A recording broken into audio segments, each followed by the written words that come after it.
Hello તાલીમાર્થી મિત્રો, અંગ્રેજી ભાષાના શબ્દ શીખવાનો આજે 145મો દિવસ છે. તો ચાલો શબ્દ શીખીએ. આજનો પહેલો શબ્દ છે ઇમર્જ. તેનો સ્પેલિંગ છે EMERGE. ઇમર્જ એટલે બહાર આવવું અથવા તો પ્રગટ થવું.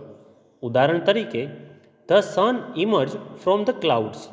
સૂર્ય વાદળોમાંથી બહાર આવ્યો. ત્યાર પછીનો શબ્દ છે કન્ઝ્યુમ.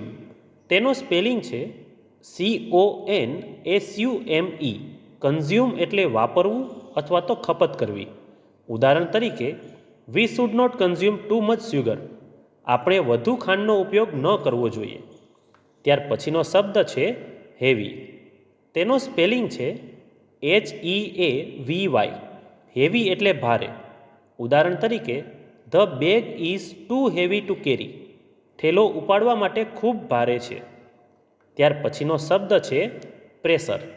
તેનો સ્પેલિંગ છે PRESSURE. પ્રેશર એટલે દબાણ. ઉદાહરણ તરીકે, he works well under pressure. તે દબાણ હેઠળ સારું કામ કરે છે. ત્યાર પછીનો શબ્દ છે ઓપોઝ. તેનો સ્પેલિંગ છે OPPOSE.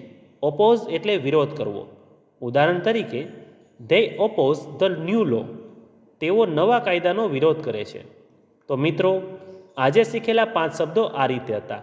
ઇમર્જ એટલે બહાર આવવું, કન્ઝ્યુમ એટલે વાપરવું, હેવી એટલે ભારે, પ્રેશર એટલે દબાણ અને ઓપોઝ એટલે વિરોધ કરવો. તો આવી જ રીતે ITIની અને જોબની અપડેટ માટે આ ચેનલ સબસ્ક્રાઈબ જરૂર કરજો.